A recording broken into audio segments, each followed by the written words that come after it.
drink that Perrier. That French water, drink that Perrier. That's French water, drink that Perrier. That's French water. You didn't even notice that you were drinking the French stuff. Drink that French water. That French water, drink that French water. All right. Okay, so we're live. If anybody is watching, guys, we're only lovers left in the library. Yay! That's so good.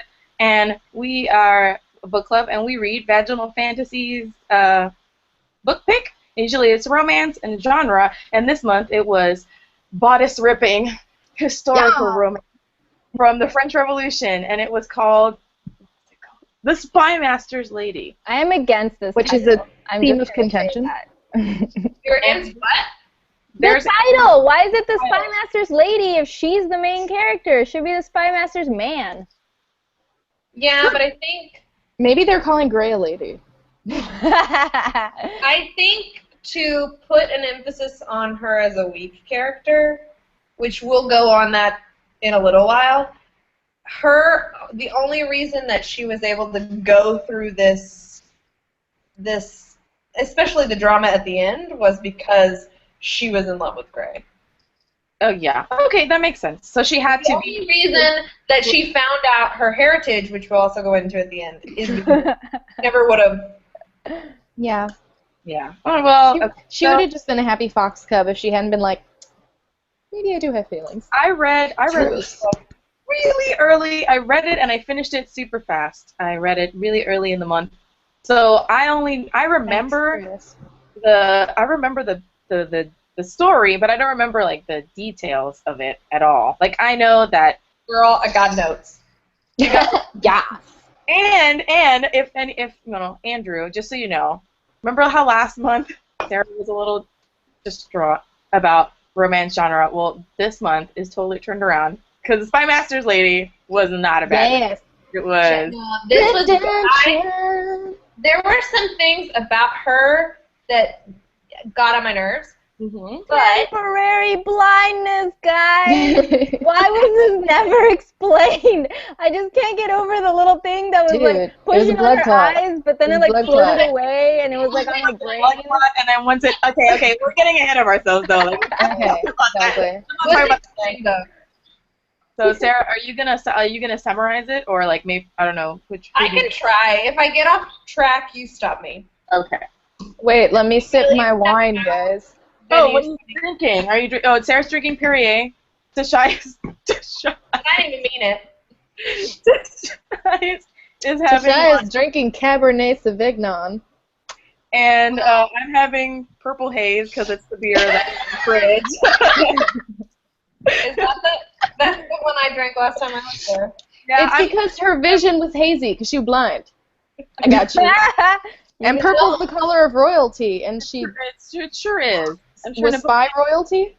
Before Sarah starts the summary, we were trying to be all French, seductress maybe. So we kind of sort of all decided to wear red lipstick. Sarah's excuse because she had a very day. Wait, you can put it on now. It's totally cool. I put on red, and I'm trying to wear French colors on my shirt. Also, we all picked spy names. Right. What are your all spy names? Let me get my red lipstick on real fast. What are your all spy names? Well, me and Tashay are using the ones from college where I'm Deep Ocean. These are from Planet Earth episodes. I'm always. And I am Green Grass. Tashay is Green Grass. Sarah is Gray Mouse. Captain. Wait, and I'll share mine. I'll share mine. And then this is. The screen. This is me. Sarah, look at me. Sylvia Platypus? Platypus. Sylvia Platypus. I think that's a great spy name, so don't hate Sarah. Platypus, yeah. She I'm can not go. hating. She can go by Mistress. So I don't look like a clown. You're fine. You look great. She can be Madame Plath for short. Actually, you guys, I was up really early on Sunday, and I was watching Mysteries at the Museum, and I was watching the episode. It talked about, I don't remember the name, Hall, and how she was a spy but with a limp. She was a great spy. She was in France. Actually, why didn't I make this connection before? She was a an American. No, she was a British spy. Shit. So she was Annique. It was Annique. No, she was Annique because she could see she was a very competent spy, even though she had a limp, and she was trying to defend France from like Nazi occupation. I have to look her up because it was super interesting. And I said, if only Annique. Now that I think about it, I'm like, if only Annique. She was very competent. She almost got killed because she got outed. She had to traverse a mountain for weeks with one leg, you guys, one leg. And she used like her prosthetic as a crutch. And then get this. She felt like she wasn't done with her mission. She went, even though they had posters of her all over the place, like, oh, she is the worst kind of enemy. You know, she's got the lady who limped. She got a limp. Described her. Well, she went back. She went back, but super undercover, dressed as an old lady. She dyed her hair, and she like would put makeup that aged her up, and then she walked with a cane to hide their lack of a leg, and she managed to save. She managed to do. I don't know what she did, but she managed. I know it was a deal, though. It was a big deal. This would make a really good drunk history episode. Just thinking that. Started to love You need to booze out and record yourself and then submit it and be like, the limping French lady. That's what they called her, the lady with the limp. And they had her picture. I'm gonna look That's a little sad. Like, if she was an awesome spy, like, they owe her more than that. They definitely... But those were the Nazis describing her. That was what's on her wanted poster. Fraulein with limp. Oh, she's got a limp, guys. Yeah. And so that was the poster that was hanging out all over the place when she went back to France to finish her mission. I also feel like that means Nazis just have a very little imagination, because it's like she probably had a lot of other qualities they could have used as descriptors, like the lady who like lives in the no, the one with a limp. What she looked like? She had a limp. That was Well, that's how it happened in this I don't want to be politically incorrect here, but I just feel like that was not a very good descriptor, because what the Nazis were doing to people at a time, a lot of people were limping around. It's like how in the book we read, we're all looking for like the blind girl, and I'm like, how are you? That's like the worst. Yeah, that's like the worst descriptor ever. Because A, how are you gonna know that someone's blind unless you're like right up in their face, looking at their eyes? And two, clearly, if she's like a talented spy and she already got away from you, she's like knows how to maneuver her way around, even though she's blind. I just thought that was so dumb that they were just like. Right, but it wasn't. I mean, okay. Let's intro the book. Intro the book, and then we can get into kind of like tell us the story. What happens in? Okay. So correct me if I leave anything out. First of all, I liked this book. Yay! And it was a whole lot less smutty than the other ones too. I didn't find it to be embarrassing to read around other people. So anyway, there's this girl. Her name's Annique, and she starts out, if I'm not mistaken, in a dungeon. Mm-hmm. In what's his name? I'm not gonna remember anybody's name. Isn't it LeBlanc? Lorraine. Whatever. LeBlanc is one of the bad guys. Yeah, are you thinking of the guy who like put her in the dungeon? Whose dungeon was she in? LeBlanc. LeBlanc dungeon, and she was in the dungeon with Adrian and Gray. Adrian. Right. She's in there with Adrian and Gray, and Gray, and then we get a little confused at the beginning because she is tempting these men in order to trick them, and so we see her as sort of this sexy lady.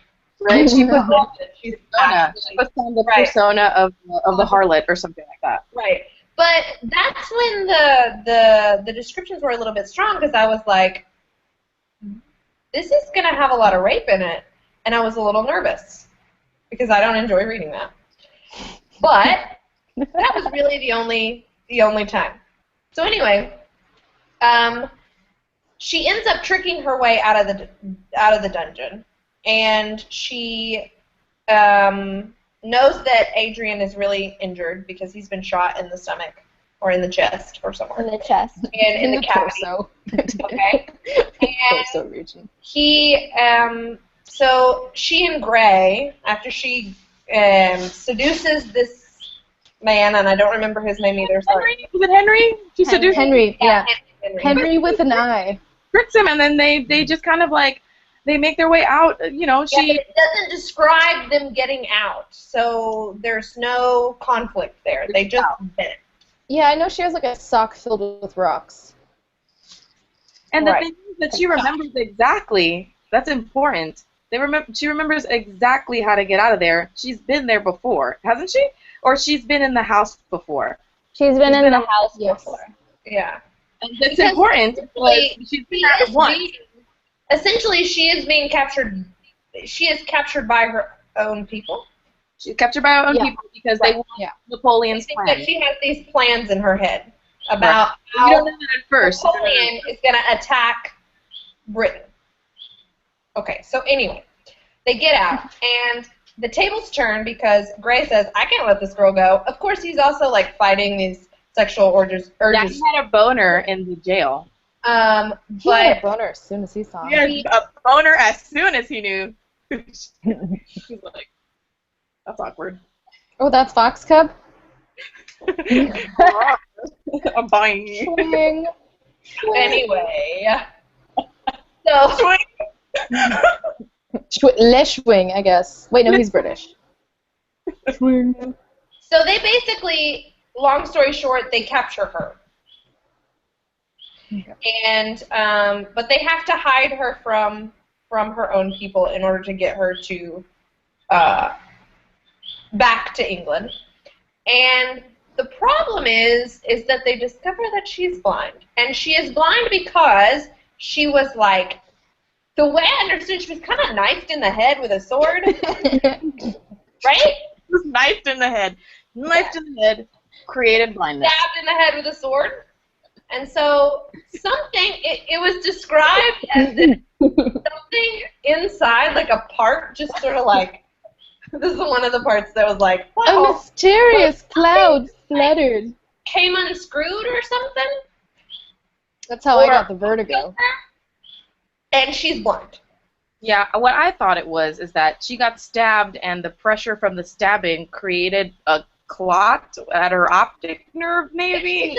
Like her optic nerve was being pinched. Yeah. But yeah. No, but I definitely agree with Sarah. It definitely was like a random piece that like got loose and was pushing, because then she was like, if the piece like moves, I'll be able to see again, but then I'll die because I'll have this like piece floating around like my brain part. I figured it was a clot, but that when she went to go get knifed, instead of actually like going like that, they probably just got her at an angle and just like beat the shit out of her head with whatever hilt the knife had, and so they like bludgeoned her more than stabbing her, and so it was a clot. That's what I pictured. I mean, instead of being like this, the point is like. But it doesn't matter. It doesn't matter, right? Right. It doesn't matter because she's still the best. And she has excellent hearing, and even though she's only been blind for, what is it, months? A few months. She has evolved in a very short amount of time. That and sense everything. She fucking like performs a bullet removal while blind. She juggles. She's a fucking predator. Because she doesn't need her eyes to see the bullet. She just needs to stick her hand in there, feel around, and get it out. Less than 2 minutes to complete that surgery, though. Yeah. Back to the plot. They find out that she's blind. They capture her, and then in order to make her cooperate. The first, drug her. Gray is trying to get the plans. He's like, well, I know beyond plans. Capture, but I kind of need those plans. You need to tell me. I'm going to seduce them out of you. And so I'm going to use my penis. Tie her to a bed or something and tries to seduce it out of her, but, he's kind of overcome with He doesn't really. He's pretty respectable at the beginning. The reason why I feel like he's overcome is because that part wasn't it from his point of view? Anyway, she manages to get a robe thing around his neck. She chokes the shit out of him. I think I forgot the tie for the robe. It was right after they got out of the dungeon, and then he was like, I don't know what happened. I don't know why I even tried doing that. Let's just take her with us. That's after they meet Doyle and stuff. Like he takes. And they're like on that road in the middle of the woods. Doesn't she just like he punches the shit out of her though? She goes to choke him with the rope, and he's just like. And he punches her in the solar plexus and she can't breathe, and afterwards he's like, oh no, I hit a girl. Oh, I hit a girl. Oh. His reaction. Oh. She chokes him. Oh. He manages to turn around and punch her, and he basically almost breaks her ribs or something, and she's just on the ground just like I feel like it's important to mention that like she tries to kill him multiple times. A lot. Like she tries to kill him a lot. At least 4 times. Or not like no. We should be more specific with our language. She does not try to kill him. She tries to injure him without causing him death. Right, she's got like killing people, even if they're trying to kill her. Remember at that alley scene, where she's like, I just want to hurt them. I just want to murder people, because that's how Annique does. Slice the tendon so they can't hold the gun. So if they can't pull the trigger, then I escape. Right,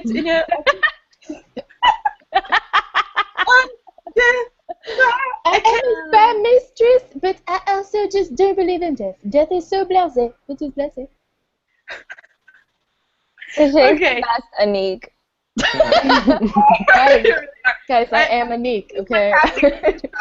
You should be Annique for Halloween. I'll just walk around. Okay, so anyway, moving on. All right, let's get back to the plot. They do the bullet removal. They escape from people who are following them. Yep. And they finally make it to England. No, we're skipping. Okay, they're on the road. They get separated. They get separated because people are trying to kill them, and so they and Doyle go off one way. She goes off with Adrian, and then Adrian escapes again, and she's supposed to escape, but she doesn't because she's like, what if Gray comes back? I kind of, sort of, maybe am in like with him. And so she waits for him only to then tie him up and be like, I waited to make sure you were alive because we're soulmates, but now I'm going to go, so peace. And then she just leaves him with that soulmate comment. Oh, you came back for me. Yeah, and then her blindness gets cured because she hits a tree branch. She's a big chunk out. I thought that part was hilarious. I thought that part was so funny. She's just like, she just kind of like, stealing that horse. To me. And then, boom, she hits a tree. Okay, can we have this conversation really fast? I'm sorry to interrupt us, but for being such a skilled professional, she's not only clumsy, but she talks entirely too much. You know what I think it was? I think it's that, important point of her character. It doesn't matter that Annique is blind because, yeah, she's got super hearing, she's got super senses, and that becomes a problem later on in the story. But also, she has photographic memory. If she's been to a place once, then she already knows. That's how she knows how to get out of LeBlanc's house, and that's why she doesn't physically have the plans anywhere, right? She just looked at them, and she has the plans in her brain, and so she's like Dr. Reed from Criminal Minds. The people who raised her, knew that about her, knew that she had photographic memory, and so what I feel is that what was surrounding Annique was a lot of hype. Like people hyped her up to be like this really capable, dangerous spy, but that might not have been the reality of it. Because she's also a blabbermouth to her mom. Because she just jabbers a lot. Also, guys, before they separate, we got to talk about them giving her some opium. Before they separate, they give her some opium. Got some quotes here. And they were so rude, and I love that she loved coffee though. She was a coffee lover. Oh yeah, God bless her. And then she's like, It's like, what's this British tea? Like, and then she gets really hot for She gets really hot for Gray. She like stretches on him like a cat. She's like, rub my belly, you know, like. Wait, hold on. I've got a quote. The best part of that whole chapter, whatever, it's just when they're like, oh, don't worry about it. Like, girls get like that on opium. That's just how it is. So usually chicks just fall asleep, but about 12% of the female population gets super turned on when you give them opium. Yeah, and they just they just act like cats. Oh and my just give her more opium. No, guys, I just remembered. How big the back of that carriage was. Well, and then when Adrian is like, just give her a little rub to calm her down so she can go to sleep. Just rub her down. I love to talk about how awesome Adrian was. Can we just talk about how awesome he was? If it wasn't for him, I don't think I would have liked the book near as much. Because for every cheesy thing that every cheesy thing that she said, like, let me narrate my life, because that's what she did when she was describing things.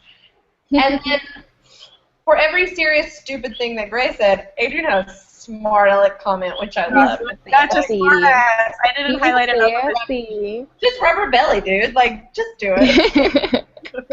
But I thought Doyle was pretty funny too. Like, I liked both of his other men. Like, they were like, when he's like, there were 19 bedrooms in this house. And you have to, like, fucking do it in the bathtub. Whoa. Okay, for Annique hits the tree, she gets her sight back.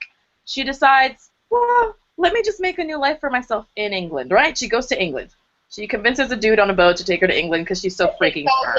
I have so many countries I could go to here. Let me just go to the one filled with enemies. She's going to Bay. Because that's where her friend was. She was going to England to see her friend. That's why she went there. Isn't it that she was going to England because she knew that was sort of the one place where she could inevitably get her plans in? I thought she was going because she at some point knew that she needed to talk to, what was his name? The one that started with S. Solier? Yeah. Didn't she say that at some point? Like, I know eventually I'm going to end up there. I just need to... because he's there. Totally right. No matter I just like to think she went... was like, I might run into Bay, so I... Bye. No, that was totally part of it. By the way, guys, quick time out. Vaginal Fantasy just retweeted us. Aww. Wait, like right now? Yeah, I said that I was really excited that we were going to have our chat tonight, and we just got retweeted. Woo! Oh, God. Excellent. We're not even halfway through the book. We're so popular. Okay, so she decides to go to England. And she is there for a few weeks before she gets in a scuffle in the street, right? Yes, she's attacked. And she's attacked in the alleyway, and this is where her Batman syndrome comes in. Yeah. And she just wants to injure them. She doesn't want to kill them. She feels really bad about killing them. And out of nowhere, literally, where was this guy? Gray is like around. He was like in some. There's this struggle. Bushel. And he comes to help her. And he saves her. And he's not Gray. He's not being Gray. There's this fantastic moment where she's like, "Oh my God, thank you so much!" Like, yeah, pinch. I was in such a pinch, and I can't thank you enough. And then Gray's like, "How the fuck? She doesn't recognize me." Yeah, and he's like, "If I change my accent, she's not gonna have any idea who I am." So then he's like, he was like, she had super senses. Okay, but here's the thing. I get that she didn't recognize him. Maybe, because she didn't know what she looked like. Although, how convenient is it that this, like, super abnormally strong man, like, appeared to save her just in the nick of time? But then, when she hangs out with him, like, he totally says the same things that he would have said as Gray. It's not like he changes his whole personality. Okay, he does, but I think and that's one of the things that I didn't like, is that she didn't distinguish enough between the two characters. Because, for example, I think he was supposed to be being really different. Because he was being more open, he was being less cold, he was trying to be comforting. Not that. I think that because the thing is, his whole name is Robert Gray, but that part of the book leads you to believe that Robert is a true Robert, and that Gray is like the spy version of Robert. You know what this reminded me of? Yes. You've Got Mail. Except yes. Yeah. It was like Tom Hanks that I'm hanging out with, and then the Tom Hanks online. Except it was a horrible version of that. You've got French Mail. Meg Ryan's was Shop Girl. Yes. Yeah. So her IM name would be like Fox Cub, and he'd be like Spymaster Gray. Yeah, Spymaster Gray. Earl Grey. Get it? T and Gray. Sorry. Yeah. Yeah, I get it, Sarah. No, that was one of my favorite moments, though. She's like, "Oh, thank you so much, monsieur." And he's like, "You're welcome." "Oh, I've never met someone like you before." "Yeah, I know." "Oh, what can we do? I'm just a poor spy who has lost a vision and has nowhere to go. You know what cracked me up? Enemies." And he's like, "You cracked me up when they're on the horse, and she's like, "Oh yeah, I always thought my mom was lying, but it's true. All men feel the same when they hug you." And I'm like, "No, bitch, you're hugging the same man." Like, what is wrong with you? He's like, "Brought you a sandwich. It's bacon, lettuce, tomato with light mayo because I feel like you like light mayo." And she's like, "Oh my goodness, I've only told that to one person." In her defense, when she cuddled up with him, she was super stoned. She was stoned. And I know she was stoned, but if you have a familiar heart-on pressing against your thigh, I feel like you would recognize it. It's not like she's had that many hard-ons against her. You know what I mean? Like, right? Yeah. Okay. Okay? We're gonna get to that. And then when they separated and Adrian was with Annique, I was like so hoping they were gonna hook up, and it didn't happen. He even makes a joke about it. Do you remember that? Yeah. Well, we might as well just take off our clothes and just make love right now. And she's like, "Oh, baby, when I'm with you, you make me wanna to take off my clothes. To take off my clothes." That's what she sounds like in my mind, though. She's got a really annoying French accent. Oh no, yeah, okay, yeah. In my mind, I hear her like. That's so funny though, because then like she wouldn't. He like jokes about it, and she's like, haha, and he's like, but seriously though, you shouldn't be a virgin anymore. Like, Gray's not gonna be as good as me, but you should at least have sex with him. Right. Yeah. Oh, he was such a bro. The one quote I saved from him was him being like, "I wish you'd go to sleep, unless you've decided to put all your damn clothes off and make wild, passionate love." And Annique's just like, "No, Adrian." And I like that is the summary of what their friendship is him being like dirty, flirty, and then her being like, "No, he's my brother." And then him being like, "I'm just kidding," but like really. He's like, no. So no. Robert escorts Annique. Where? Where the hell is she going at this point? She's going to England. Town. He's sort of taking her from safe town to safe town, and then eventually he says he's going to take her to his hometown. But he's just mainly trying to keep her in the safe house so she won't get shot by LeBlanc and all of the people. Someone. Like, she's on her way somewhere, and he's going to escort her there. To find someone, but that's him. And he's doing is he takes her to the house. Oh, that's the other thing. How is she, like, dumb enough that she doesn't pick up on the fact that he's like, "I'm escorting you because I feel guilty about what I did to this French girl that I really liked." I mean, there's a lot of French people in the world. So that's the thing. Like, I felt, even if it was just hype, I feel like at the second half of the book, she just kind of falls apart as a character for me. Because even though it was a lot of hype, she was capable. I mean, she was a good tracker. She was, she had that file was huge. Did a lot with. Look, Yeah, I totally get it. Like, why wouldn't she recognize him? Like, what changed from here to there? Like, she's got her eyesight, and her eyesight has bamboozled her. I mean, maybe if you take into consideration the fact that her mom just died, and she doesn't have anywhere to call home anymore, and the French team that is supposed to be with her turned against her, bitch is regressing to, like, little baby girl Annique pre any sort of wartime experience. She's probably just trying to find some sort of human connection, and that's making her stupid. Okay, I concede the point. I concede it. But still, it's, of all the things to be stupid about, the guy who, like... I mean, look, when you find dat dick, sometimes you just get stupid. Too real. She even says, or I guess, like, lay dick. Too real. Says, like, you're exactly like this man that I love. You feel like this man that I love. You remind me of this man that I love. It's so weird that I can love two men. So, like, he basically dupes her and takes her to the clubhouse. He takes her to the clubhouse, right? No, what she should have done was stab him and then create a recognizable wound so that in her blind state she could have found him again. That's what you do. You mark them so that regardless of what's happening, you could always find them again. I didn't think she was going to run into him again. I mean, she went with the hope, but I don't think that was just something in case. You thought it was going to happen. Haven't you ever noticed the scar in the back of your neck? okay, so moving forward, right? Let's just summarize what's left in like 3 sentences. He takes her to the safe house. They try to coerce her. It doesn't work. They reveal all these things about her past. She goes like, oh no, my life is meaningless now. And then she decides she's still not going to tell, so she escapes, and she goes out in the hopes that someone will capture her. Someone captures her, and then she's all like, kill me now, my life is meaningless. And then Gray shows up, and she lies, and they pin everything on the blog. Wait, but she has to make it to Solier's house first. She does make it. Is that even important? Like, nothing happened there. Yeah, I know, but that's what she is. And it is important because she was captured by those people, she has a chance at living. Right. This is true.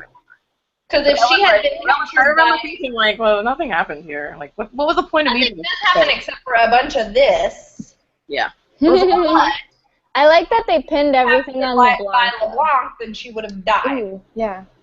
And I like it that her dilemma was that she did not mean spoilers. Like, if you want to read this is like huge spoiler. This is where you stop.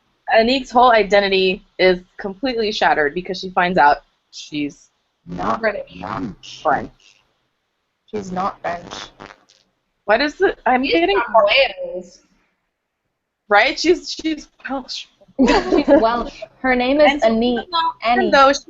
Even though she's not French, she still feels loyalty, obviously, because this is where she was raised and grew up, and she has a moral, obligation. I don't want to. But I think more than that, more than finding out that she's English, is the fact. I mean, if we're giving away spoilers, is the fact that she realizes that her mom was an English spy and her dad was an English spy, and all the time that she thought she was a French spy, she was really an English spy, and she didn't know it because her mom had all the secrets to the English. So I think it went past like just like country patriotism and went to like, my whole years of working as a spy were a total lie because I was helping the opposite country. But I also think that it's meritable to say that she also sincerely, no matter where she's from, doesn't want to hurt anybody. Exactly. And she doesn't want the undercurrent to everything.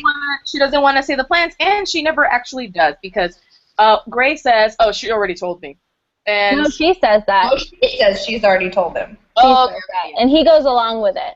He goes along with it, and then afterwards she's like, "Well, do you want me to tell you?" And he's like, "No, they think that I know. Let's just leave it at that." And I did like it that she was able to keep that part of her integrity as a French spy. Yeah, I did, and I was like, "Yeah, girl." Mm-hmm. Although I feel like she could never. She never snitched, even though Napoleon was not like the best person, but she never snitched. She was a snitch. She would never be able to play chess though, because like, she would just be using maneuvers that are very specific. If you play chess against her, you're just like. But it wasn't bad. I really enjoyed it. I liked it that he went with her at the end. I really like he gave up his spy. That was okay, guys. That was super romantic. Okay. I like that he was like, I want us to grow old together. I want you to grow old with me. And she was like, I've never thought of growing old. And he's like, well, it's gonna happen, and you should do it with me. And she's like, I suppose I could think about it. And then he's like, let's have sex in the park. Yes. Okay, let's talk about that. Okay, I wish there had been more sex. I think the thing is that there was, but there was just like a lot of behind the scenes. There was a lot of mention of it. There was a lot of, I want you, but I don't like you. But I want you, but I don't like you. But I want you, okay, we'll kiss. And then, like, next thing it's, like, the same thing. And then at the end, it's like, we'll kiss and I'll pat you. Oh, and then, like, eventually they have sex. And then after that, it's like, all right. We'll get married. It's like, oh. Well, I feel like after they finally had, like, that one sex scene where it's, like, finally, like, he deflowers her, after that it's just, like, we had sex. Like, they don't bother to, like, describe it as much after that. Like, yeah, like, we already had sex. Up to the point where he penetrates her, it gets really descriptive, and then, like, boom, it just happened. I'm not 100% happy that it happened in a tub. That her deflowering happened in a bathtub. I'm like... Yeah, I feel like that would be uncomfortable. And, like... I feel like it would be uncomfortable in any scenario. Well, she's black. Well, like, that's the thing, though. How can it's not realistic because it's not like... It's not the ecstasy that was described. Yeah, anatomically speaking, a bathtub would, like, cause a lot of... No, but I'm talking about the first time...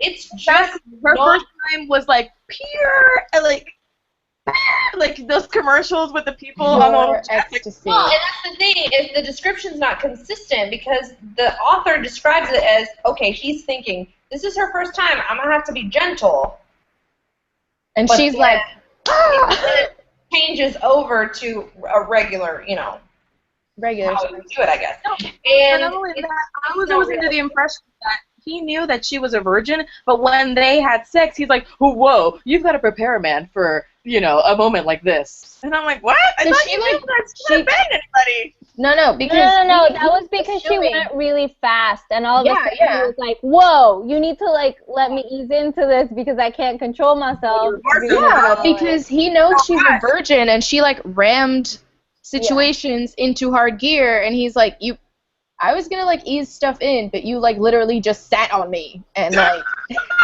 I, as a spy, have not had sex in about 12 years. Sat on me. And you've got your, like, precious spy boobs that are, like, very difficult to deal with. I know, and then it's, like, 2 seconds later, she orgasms, and there was no blood anywhere, even though, like, or like... Water? Does that work, like, with your period? Does that work, like, when you're in the water, there's no period happening?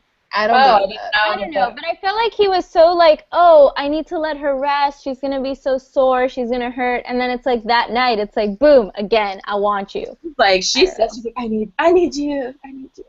I just need you. And then wait, is this a knife next to me? I think that the reason that I liked this book better is because it wasn't really that. I mean, it wasn't important it wasn't that important in the book. Right, but it was romantic. It had its moments. Right. Ooh. Wait, where are my notes? Yeah, I just think it was more of a foreplay book than it was. You know what I mean? Right. I like that. It was more of a foreplay. Yeah. No, but I think that it also had to do with her coming of age because she learned so much. She thought she was one person at the beginning of the book, and she turned out to be someone who's completely different, and she goes through this change of, I don't know, becoming... I don't know how old she is. I guess she's in her 20s. She went from a cub to a fox.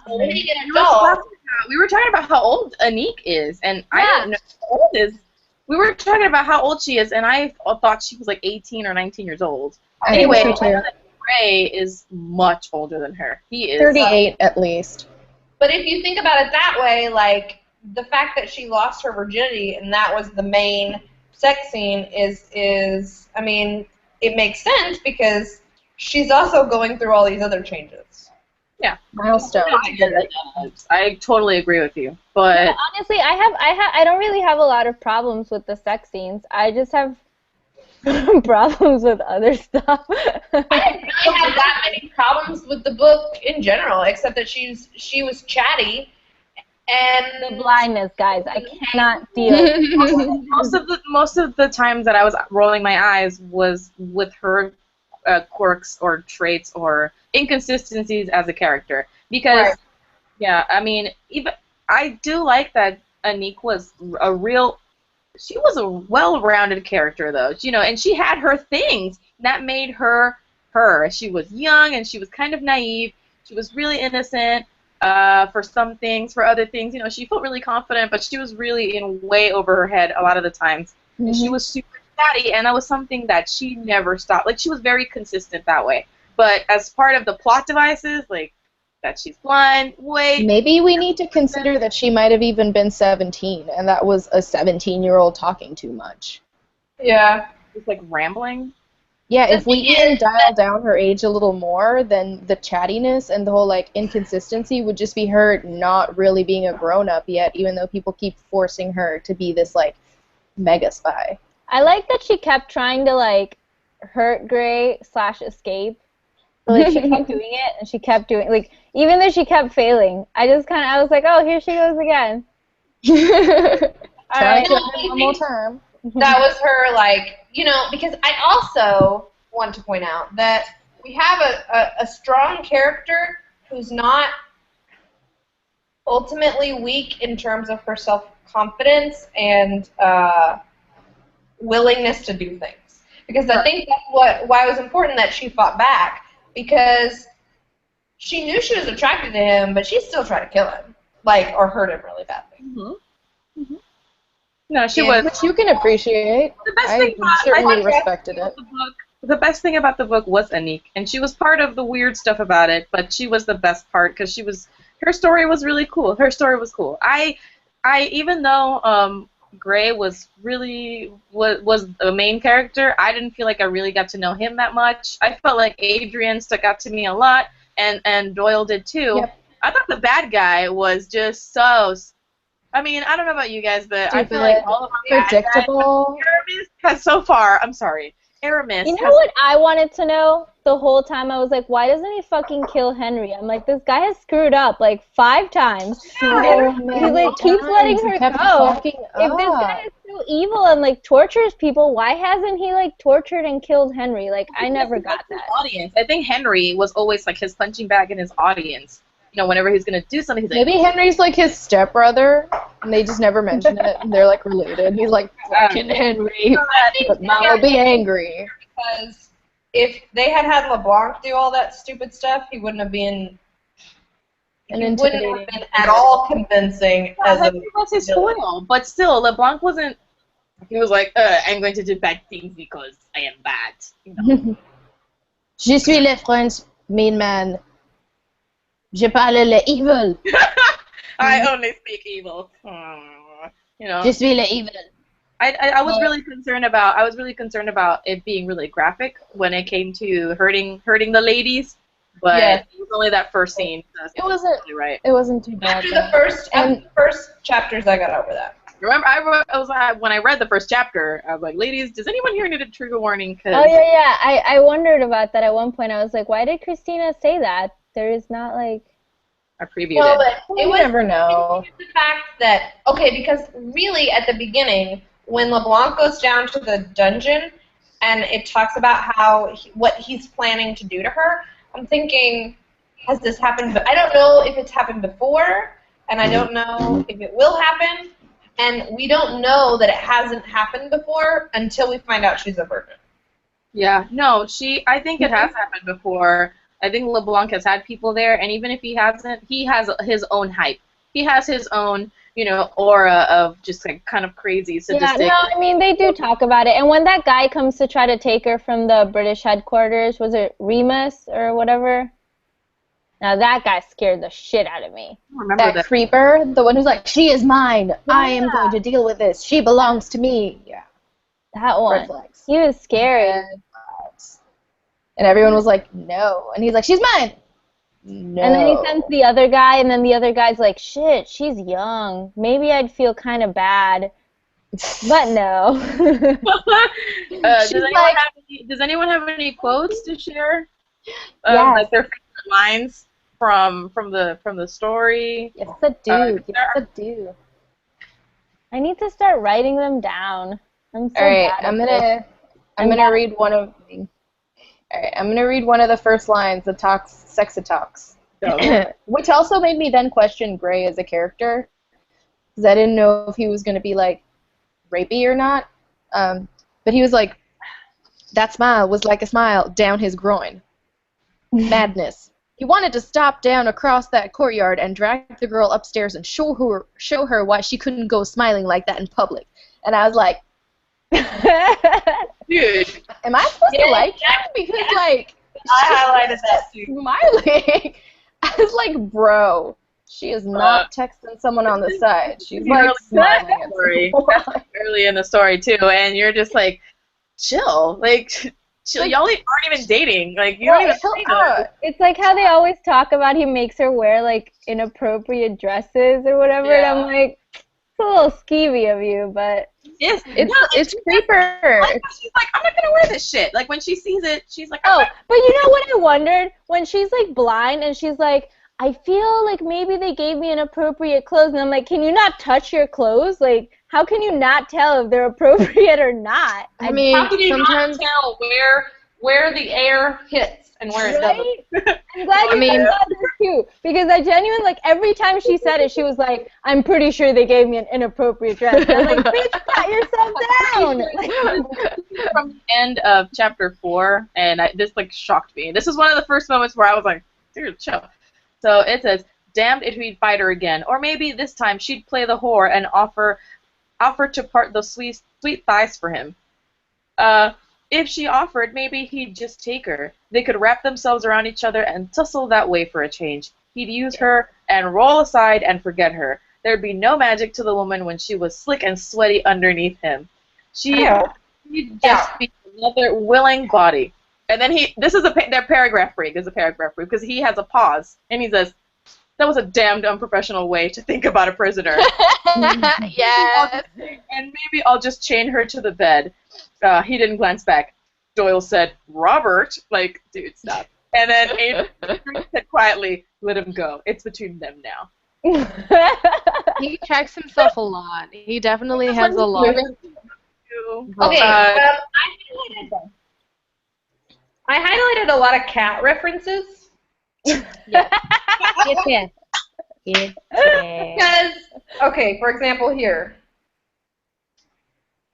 When she's talking about, like, escaping, cats probably were amused when the mouse squeaked at them and struggled. And then when she writes, like a man and his sweetheart, and also like a tomcat who has been much satisfied by a tabby. And I wrote, so many cat shout-outs. Cat facts. At the end, I don't know if you guys noticed, but when she's like sneaking out of Gray's room and trying to sneak out of the house. You missed the opium cat reference. My cat I've had. There are other ones. So I'm Annique. When she's sneaking out of the house, there's a big dog in the hallway. And I'm like, man, you should have had one of those, you know, huge hybrid cats, like, guarding them. There are a lot of cat references. I mean, I think the opium one is my favorite, though, when she's like, pet me like a cat. Oh, my. That was so embarrassing. Okay. No, but with the cat scene, I marked a different paragraph because I thought it was funny they called her a cat.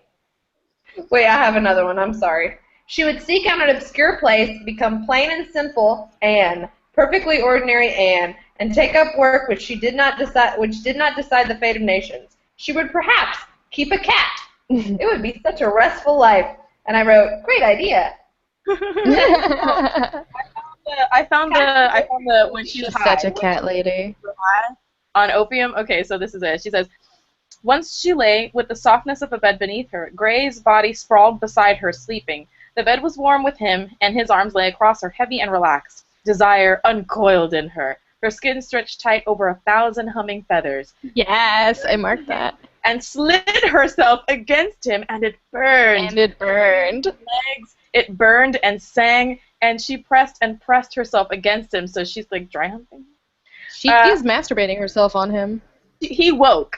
Easy, Annique, you're dreaming. Don't. He sent her away from him. No, it was a whisper in her ear. You're beautiful, Foxcub. Sleep now. Just sleep. She held tight to him, wrapped around him. She felt suddenly an ecstasy that broke her in 1,000 fragments. She cried out and fell, slowly, all the 1,000 pieces of her into the warmed drug ocean the opium had prepared for her.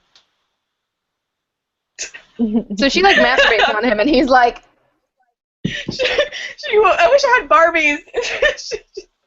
she just kind of was like, and he's like, chill. And Adrian's just sitting there on the other side like this. No, because that was when they were in bed, right? Cause he's like, no. The Adrian one was when they were in the coach, and she's like, I'm a cat, and he's like, give her a little rub. She won't remember in the morning, and she'll feel better. And Grace like, I can't. That was the girls on opium. My notes here, and like, there's so many comments. There's so many times that I use that emoji. You know the emoji that's like this. Do you see my face? Emoji. Like this. All right. Well, okay. Did you guys have any questions, or did you want to bring anything up before we kind of just wrap up our? I was very much satisfied with this compared to all the other books. Yeah, there were multiple characters. Andrea, since you didn't like particularly take to the title, what would the title be then? And if it's not the Spymaster's Lady, like what title would you give it? Don't say the Spymaster's Lord or Gray's Balls or anything like that. Just, what would it be like to represent Annique? Yeah, way to put me on the spot when we're live. I'm thinking two. Don't worry. 4 heads are better than 1. They could have just called it the Fox Cub. Right? Yeah. The fox. Or just called it the Spymaster, and then leave like the reader to decide. Determine who the Spymaster is. Yeah. Right, Yes. Okay, good one. See, I like that. you did fine under pressure. You did good. Good job on that. Gender equality, everyone. Oh, yeah. Spymaster, because they were both Spymasters. Gray was definitely a Spymaster, and so was Adrian. And, Fox Cub was a Spymaster in her own seductress way. She was really good at that, but she was, Yeah. And I love that Doyle had such a bougie wife. By the way. God, they work together so much.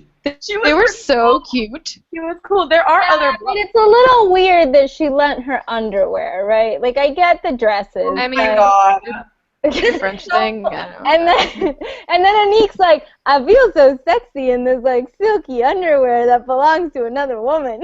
I mean, girl has only been wearing boys' clothes for 12 years of her life. Even if I borrowed Christine's panties and I hadn't been wearing lady underwear for years, I'd be like, ooh, lightly used frills. Okay, I get why she's excited, but I just don't get why Maggie would be like, oh sure, I'll lend her my undergarments. There's nothing weird about that. Girl needs girlfriends.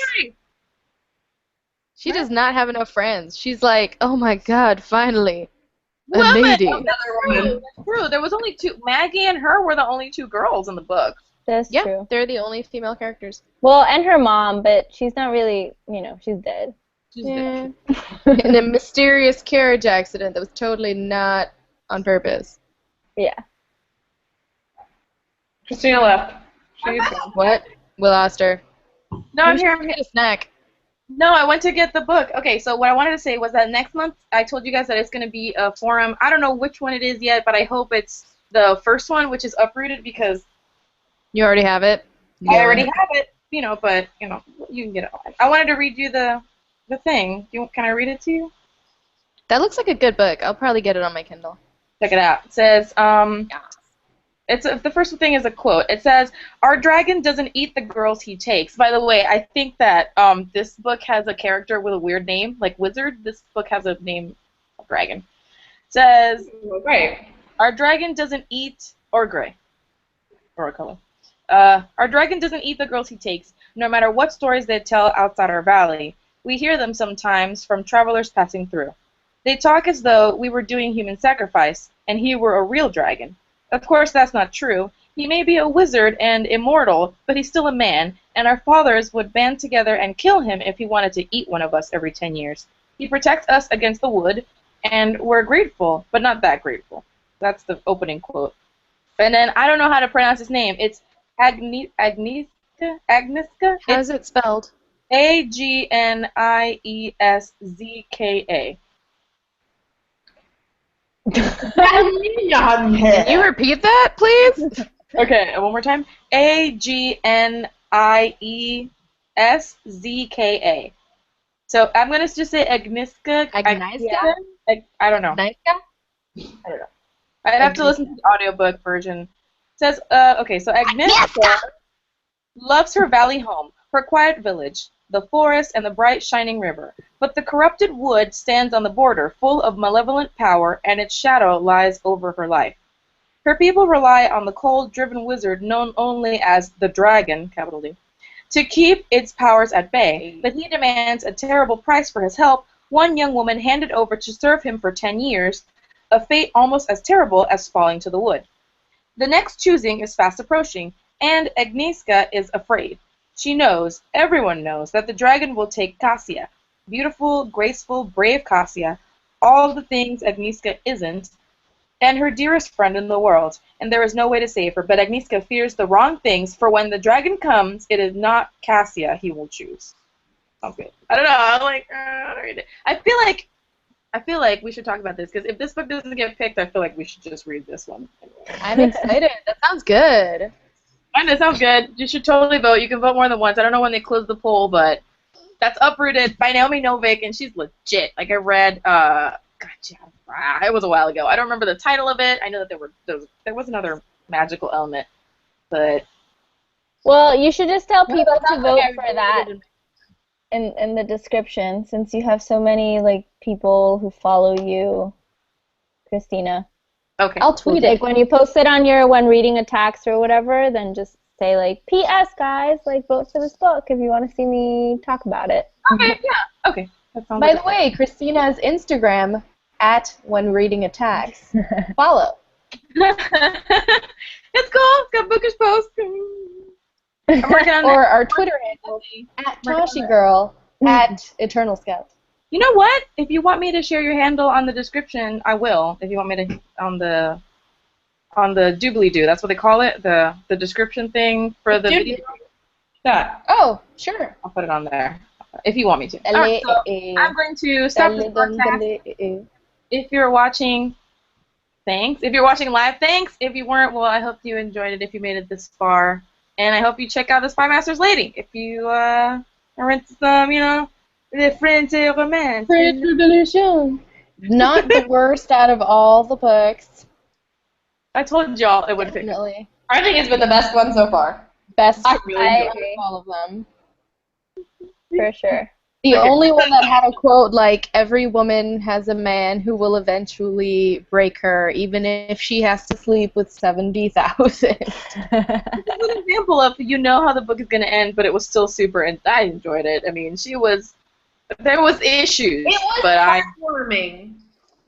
She was just kind of like a manic pixie French girl. It's like when she's like about to like die or whatever, and I'm like, all right, there's like 30 pages left, so Gray's probably gonna show up in like 5, 4, 3, 2, 1. And then Gray showed up and took the gun. Girl. All right, guys. Well, I just need predictability. Yeah. Predictability?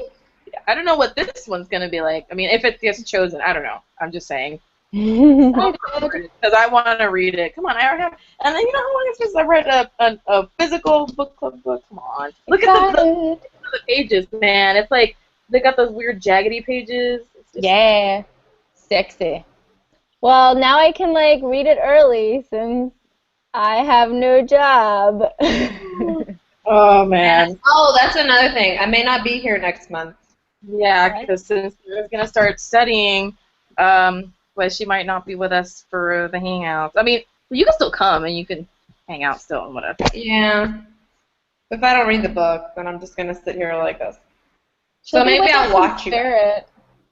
You can dress for the theme. Ooh, Sarah, you I'll can try. watch. I'll try to read it, but I can almost guarantee you that I'm. Well, okay. If you don't read it and you just watch, you should do like Q&As for us to answer. Okay. All right. Okay. Well, officially, goodbye. It was nice. At least if this is your last book, then I'm glad. Like, I'm glad that you liked it. I'm glad it wasn't like oh God, thank God it's over. Like Mirror. Yeah, if that had been the last one, let's be real, I wouldn't have finished it. Okay. I think so far to wrap it up, Mirror was like the worst one we've read. By Eternal Craving. Driven was the most hardcore sex. Sexual. Sexual, good word. And then what was the dinosaur one called? Eternal Craving. That one was just the funniest. Like, I tell people we read a book about like men who are really like T-Rexes and shit, and people like laugh and are like, "What kind of book club is this?" That's definitely like the crowd story. Pleaser. It's the crowd pleaser. Yeah. Definitely. And then, this one was just romance. Fun. It was just historical. When I went into the aisle at Barnes & Noble, that it was just like a ton of these books. I found one from her series, from the Joanna Bourne series, and I don't know. I wanted to read, or I think I finished reading a little bit, The Black Hawk, or was it from Adrian's point of view? That one's Adrian's book. I have the series. I have the series. If you want me to look you up. Okay, for real now. No. All right. Deuces, internet.